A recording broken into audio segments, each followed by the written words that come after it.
Lose weight, be nicer, take a class, save money. At the start of a new year, many of us try to begin with a clean slate and hope to do better than we did the year before by making resolutions. Well, here to help us be realistic about them is Lisa Llewellyn. She's clinical director with Desert Marriage and Family Counseling. It's good to have you with us. Hi. We all tend to overdo it, you know, in the holidays, and so then we say, oh, now I'm going to be good. I'm going to lose weight. I'm going to the gym. But what are we doing wrong because we don't keep them? Yeah, people usually don't. We tend to make these big resolutions. We want to change, but it's very, very difficult because we're trying to take our brain and instead of making a small change, we make large changes.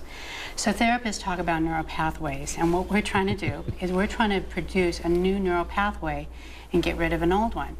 So if I'm used to laying in bed and playing on my phone when I wake up in the morning, and I really want to go to the gym or go for a walk, I have to do two things. I have to break the neural pathway of playing games, and I also then have to get out of my comfortable bed and get in my car and go to the gym, and nobody wants to do that. And every time your old brain that keeps us alive and keeps us comfortable is going to override our prefrontal cortex and say, no, I'm not going. We'll do it for a few times, but it's just hard to maintain that. So when I talk to clients about this, what I have them do is to try to just make a small change, because we can all make a small change, and kind of lie to themselves. So they'll say something like, hey, I'm going to get up in the morning and I'm going to get my cup of tea and I'm just going to go sit in my car. Oh, small step. Yeah, and that's all I'm going to do. Then I'm going to go back to bed. Well, of course, once one gets dressed and has one's gym clothes and has their tea and it's in their car, we can go typically. And then if they really decide they don't want to go, I tell them to go back to bed, because your brain needs to believe you next time. Oh, interesting. You know? But because sometimes we're just too tired and we need the extra sleep. So trying to make small changes over time.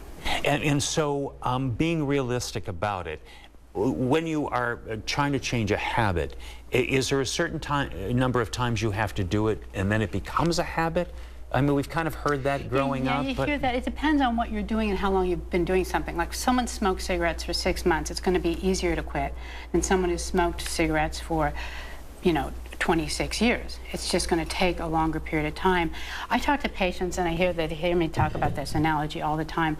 I talk about neural pathways as superhighways. So let's say a person has a superhighway of a bad habit like eating in front of the TV at night. Okay? And they do that every night, and they've been doing that for 25 years.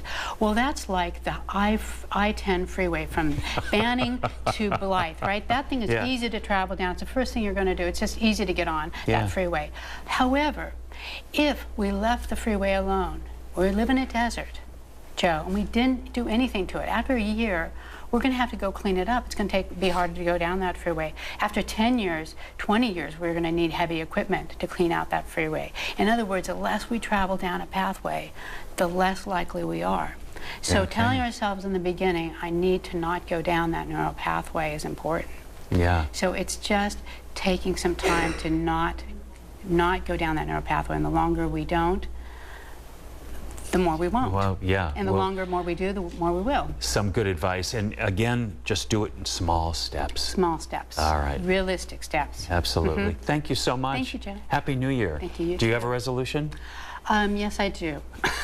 And probably better not to share, because then if we break it, who knows? All right. Okay, Lisa, thank you. Thank you. Thank you. All right. Bye-bye. We'll be right back. Stay with us.